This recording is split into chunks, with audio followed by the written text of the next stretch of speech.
예, 저는 오늘 헌법 소원 청구서를 제출했습니다.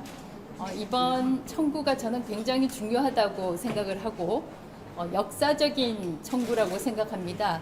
모든 역사나 전통은 첫 번째에서 시작되죠. 어제도 잠깐 말씀드렸습니다만 관행이나 역사는 1호 첫 번째에서부터 시작이 됩니다. 만약에 이번 헌법 소원 청구에서 헌법재판소가 저의 청구를 기각을 한다면 저는 위인 폐관을 합헌이라고 선언하는 거나 마찬가지다 이렇게 생각을 합니다. 특정 기관장이 마음에 들지 않으면 기관을 폐관, 즉 위인 폐관을 합헌적으로 만드는 것이다. 이렇게밖에 볼 수가 없습니다. 그래서 앞으로도 어떤 대통령이나 어떤 다수당이 특정 기관장이 마음에 들지 않는다라고 하면 기관의 이름을 바꿔서 다른 기관을 만들고 그 특정 문제가 되는 특정인이 몸담고 있는 그 기관을 폐관할 수 있다. 이런 선례를 남길 것이기 때문에 대단히 위험한 관례에 합법적이다, 또 합헌적이다 이렇게 만들어주는 거나 마찬가지라고 생각합니다. 저는 헌법재판소가 대한민국이 자유민주 국가라면 마땅히 이 저의 헌법 소원 청구를 인용을 해 주실 거라고 생각합니다. 또 여기서 그러면 질문을 한번 받아볼까요? 네, 기자들 혹시 질문할 기자들 계시면 질문을 받겠습니다. 가처분 신청도 내셨? 가처분 신청은 헌법 소원 청구 번호가 있기 때문에 1324라고 했나요? 거기서 번호를 받고 바로 가처분 신청도 하게 됩니다. 지금 접수했습니다. 예, 지금 조금 전에 접수를 했습니다. 가처분으로 구하고자 하는 건 어떤 내용이에요? 헌법 소원에서도 나와 있지만 평등권이나 아니면 직업 선택권 이런 것들이 침해를 받고 있기 때문에 거기에 대해서 중지를 해달라라고 가처분을 한 것이고요. 이번 그 방미통 위원회 설치법의 경우에는 정말 문제가 많다고 보는 게 일단 정무직은 제외가 되고 다른 임용직 공무원들은 그대로 방미통 위원회로 승계가 되는 걸로 되어 있습니다. 근데 모든 법을 만들 때 근거가 저는 매우 중요하다고 생각을 하고 있어요. 그러면 왜 정무직은 승계가 안 되고 임용직들만 승계가 되는지 그 설명이 돼야 되는데 거기에 대한 합리적인 설명이 있나요? 없습니다. 그래서 이런 부분도 국회에서 입법부에서 설명을 제대로 하지 못했고 특히 또 이건 정무직은 저 혼자뿐이기 때문에 저에 대해서 표적 입법이다 이렇게 저는 보고 있고 저 개인뿐만 아닙니다. 여기 많은 언론인들이 와 계시지만 이건 이진숙을 축출하기 위한 숙청하기 위한 표적 입법이다. 많은 분들이 그렇게 설명을 하고 있어요. 그렇게 받아들이고 있어요. 그럼 그 많은 분들이 그렇게 설명하는데 이것이 문제가 있다라고밖에 얘기를 할 수가 없잖아요. 입법부는 물론 민주당은 물론 부정하고 있지만 저 하나를 뽑아내기 위해서 그것도 대통령 비위에 거슬린다 또는 민주당에 거슬린다고 해서 이런 법까지 만들었다. 이런 입법부의 낭비, 입법부 능력의 낭비가 어디 있겠습니까? 그리고 또 하나 위험한 것이 방송통신심의위원장을 역시 정무직으로 만들고 탄핵이 가능하게 했고 또 청문회를 하도록 만들었습니다. 세상에 저는 어느 선진국에 이런 식의 심의위원장을 사실상 공무원으로 만드는 그런 나라가 저는 없다고 생각을 하고 없다고 알고 있고요. 그렇게 되면 사실상 맞춤식 심의를 하게 될 위험이 매우 크다. 저는 그렇게 보고 있습니다. 방송사에서 방송한 것에 대해서 특정 다수당의 심기를 건드리는 그런 보도가 있을 때 그런데 집중 심의를 하게 되지 않을까 매우 우렵습니다. 방송통신심의위원회를 정부 아래로 갖다 두는 것과 마찬가지의 효과가 날 것이다. 그렇게 생각을 하고 있습니다. 이번 그 헌법재판소에서 만약에 이게 기각이 되면 저는 다수당의 횡포가 합법적이고 다수당의 독재, 다수 독재를 합헌적으로 만드는 그런 결과가 될 것이다 라고 저는 평가를 하고요. 헌법재판소가 현명한 결정을 해주실 걸로 저는 확신하고 있습니다. 제 경우에는 헌법재판소하고 인연이 있는 것이 작년에 2024년 7월 31일에 취임한 이후 3일 만에 탄핵을 당했습니다. 그런데 헌법재판소에서 현명하게 판단을 해주셔서 탄핵이 기각이 됐습니다. 마찬가지로 이번 헌법소원 청구의 경우에도 다수 독재, 다수당이 특정인이 마음에 들지 않아서 법을 만든 것이 이거는 이런 전통은 만들 수 없다. 자유 대한민국에서 이런 다수 횡포, 다수 독재가 합헌적이라고 하는 그런 결정을 내리실 걸로는 생각지 않습니다. 예. 하나 여쭤보면 네. 앞으로 그럼 기관들이 이제 사라지고 새 기관이 생길 때 정무직 공무원들이 승계를 해야 된다 이렇게 주장하시는 거죠? 저는 제가 그런 입장이 있지도 않고요. 정무직이 승계돼야 된다라거나 아니면 승계돼서는 안 된다라고 주장하는 것은 아니고 만약에 법에서 그것도 부칙에서 정무직은 안 된다라고 얘기할 때 왜 안 되는지 그게 타당하게 합당하게 설명이 돼야 되는데 이번 법에서는 그런 타당한 설명이 없죠. 지금 질문 주시는 그 기자분 왜 안 된다고 생각하세요? 정무직은? 기관이 사라지면 당연히 기관이 사라지는 게 아니라 기관이 승계되는데 정무직만 제외한 전례가 전혀 없습니다. 헌법 개정을 통해서 이제 헌법적으로 그런 조치를 한 경우는 있는데 그러지 않고 이번처럼 법률을 통해서 기관이 없어진 것도 아니고 기관이 승계되는데 모든 공무원을 승계하면서 정무직만 승계해서 제외한다라고 하는 전례는 전혀 없고 그런 것들은 입법부에서 자기들이 입법을 통해서 행정부의 권한인 임면권을 직접 행사한 거하고 똑같은 거거든요. 그러니까 삼권 분립을 침해하는 겁니다. 그러니까 지금 설명이 또 나왔지만 아까 제가 얘기했던 대로 정무직은 승계되지 않고 임용직들은 승계된다라고 할 때 타당한 설명이 있어야 되는데 설명이 없다는 부분이고요. 그리고 이제 이번에 기관명을 바꿔서 방미통위원회라는 새로운 기관을 만들었는데 정무직은 이제 되지 않는다고 얘기를 했잖아요. 만약에 그렇다고 하면 이번에 여성가족부가 성평등 가족부로 바뀌는데 근데 그 여성가족부의 장관은 그대로 남아있거든요. 기후, 에너지, 환경부도 마찬가지입니다.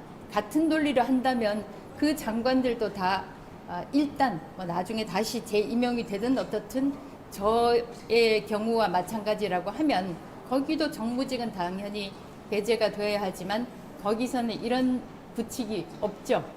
거기 한 가지 더 추가해서 말씀드리자면은 지금 그 장관들의 경우는 그 임기가 없거든요. 그런데 방통위원장은 임기가 있습니다. 결정적인 차이가 있는데 임기 조항을 회피하기 위해서 이런 식으로 입법을 통해서 파면을 하는 것이기 때문에 위헌이라는 겁니다. 네.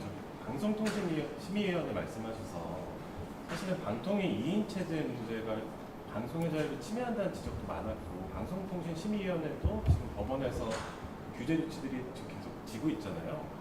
이런 과거의 문제들도 많았었는데 여기에 대한 뭐 반성이나 이런 지적에 대해서 어떻게 평가하시는지. 2인 체제 누가 만들었습니까? 2인 체제 누가 만들었습니까? 제가 2024년 작년 7월 31일에 취임한 후에도 여러 차례 국회에 출석해서도 그렇고 또 실제 공문을 보내서도 그렇고 국회는 빨리 3인 추천을 국회목 3인을 추천해달라 요청을 했고 이번에 이재명 대통령 국무회의 때도 대통령 몫을 임명해 주시라 이렇게 요청을 했습니다. 그런데 국회도 3인 추천을 하지 않았고 대통령도 대통령 지명목 한 명을 임명하지 않았어요. 그런데 제가 비유적으로 말씀을 드렸지만 식탁에서 오른손을 묶어놓고 어쩔 수 없이 식사를 해야 되는데 왼손으로 밥을 먹으니까 왜 너는 왼손으로 밥을 먹느냐 이렇게 따지는 거나 마찬가지예요. 그러면 2인 체제는 누가 만들었습니까? 저는 국회가 대단히, 특히 다수당인 민주당이 대단히 무책임하고 이 무작위에 의한 저는 직무유기라고 생각합니다. 그런데 왜 언론에서는 그런 것을 문제 삼지 않죠? 법원에서 판결 나온 것은 법원에서 답변할 문제이고 왜 언론인 여러분들은 그걸 문제 삼지 않죠? 왜 국회가 헌법재판소에서 지난번 제 탄핵 심판 때 그런 얘기를 했습니다. 왜 국회는 국회목 3인을 추천하지 않느냐. 그때 헌법재판관들도 임명이 제대로 안 되고 있으니까 아마 동병상련을 했던 것 같아요. 그때 당시에 문형배 재판소장 직무대행과 김형두 재판관이 이렇게 물었습니다. 국회는 왜 방송통신위원회 상임위원 3인을 추천하지 않느냐. 그렇다면 방송통신위원회는 일을 하지 말라는 것이냐. 이렇게 따져 물었습니다. 그런데 탄핵 심판들에서도 보면 국회가 매우 책임이 크고 부작위에 의한 책임이 크다라고 아주 조목조목 지적을 받고 있는데 국회에 대해서는 처벌 조항이 없어서 그런지 국회는 대단히 이 책임을 피해가고 있어요. 그러다가 하다 안 되니 저라는 큰 방해물이 나가지 않으니까 세상에 기관을 없애버리고 새 기관을 만든단 말입니까? 여러분들 언론인들께 감히 제가 요청합니다. 왜 언론인들은 국회 책임을 묻지 않습니까? 이거는 언론인들의 부작위에 의한 직무유기 아닙니까? 언론이 왜 존재합니까? 예, 요만 하겠습니다. 네, 우리 위원장님, 출입 기자들 그 얼굴들이 다 보이네. 그 1년여 동안 뭐 탄핵도 겪으시고 이제 기간이 또 폐지되면서 면직이 또 예정되셨는데 소회가 좀 어떠신지 궁금합니다. 소회는 그렇잖아도 내가 참 여기 내려오기 전에 그 소회를 좀 생각을 해봤어요. 근데 뭐 떠오르는 것이 이 대한민국의 법치는 오늘 죽었다. 법대로 되지 않으면 현행 법대로 되지 않으면 법을 바꿔서 사람을 제거할 수 있다. 그런 생각이 들고요. 모든 관례는 첫 번째부터 시작이 되죠. 관행, 관례 이런 것들이 이전에 있었으니까 그 관례에 의해서 할 수 있다라는 것인데 대한민국에서 이 무법치, 법에 맞지 않는 이런 관례가 새로 생기게 됐어요. 자, 이번에 그러면 이진숙이라는 사람이 못마땅해서 잘라낸다. 방송통신위원회를 방송미디어통신위원회로 바꿔서 사람을 잘라낼 수 있다. 자, 만약에 그러면 다음 정부에 그 어느 정부가 될지는 몰라도 기재부 장관이 마음에 들지 않네. 미래기획재정부, 여성가족부, 지금 이제 성평등가족부로 바뀌었지만 여성가족부가 마음에 들지 않네. 여성가족부 장관이 마음에 들지 않네. 그러면 여성행복가족부, 이렇게 하면 사람을 다 잘라낼 수 있는 그 첫 번째 사례가 지금 만들어졌습니다. 그래서 대한민국의 법치는 죽었다. 이렇게 말씀을 드리고 싶고요. 제가 이전에 얘기한 적이 있는데 참 맞는 이야기를 했구나라고 생각이 되는 게, 민주당은 우리가 상상할 수 있는 모든 것을 하는 집단이다. 우리가 상상하지 못하는 것도 하는 집단이다라고 했는데 어떻게 그렇게 내가 정확하게 지적을 했는지 저 스스로한테 놀랍니다. 취임 사흘 만에 탄핵을 했고 그런 기록을, 그런 관례, 선례를 만들어냈고 또 이진숙이라는 사람이 거추장스러우니까 법을 바꿔서 방통위를 없애고 방송미디어통신위원회라는 새 기관을 만드는 그런 상상할 수 없는 일을 또 했다. 정말 참 대단하구나라는 생각을 합니다. 그런데 오늘 이진숙이라는 사람은 숙청이 되지만 제 생각에는 이런 것을 참지 못하는, 참아내지 못하는 또 다른 이진숙이 분명히 있을 것이다. 수십만, 최소한 수십만, 수백만의 또 다른 이진숙이 있을 것이다. 이에 저항하는 사람이 있을 것이다. 그런 생각을 하고 오늘 이 자리는 물러납니다. 예, 수고 많았어요. 하나만 더 여쭤볼게요. 방금 법 얘기를 많이 하셨는데 지금 사법 불신이 만연해 있잖아요. 이제 헌법 소원이나 가처분 신청 등 이제 법적 대응 준비하고 계시는데 어떤 결정이 나오더라도 좀 이걸 인정을 하시든지 좀 그 부분에 대해서. 아니 그거는 이제 지금 가정적인 질문을 했기 때문에 네. 그때 우리가 다시 만나면 내가 답변을 할게요. 네, 그럼 짧은 임기 중에 그럼 아쉬움이 남는 정책이나 아니면 새로운 박미통위 위원장이 왔을 때 뭐 당부해 줄 수 있는 말씀들이 있다면 또. 새로 오는 분한테 내가 당부할 건 없죠. 왜냐하면 대통령 말 안 듣는다고 잘라내는데 아무래도 대통령 말 잘 듣는 분이 오지 않겠어요? 원장님 마지막으로 오늘 혹시 원래 조회했던 직원분들한테 어떤 얘기 하셨는지 혹시 알 수 있을까요?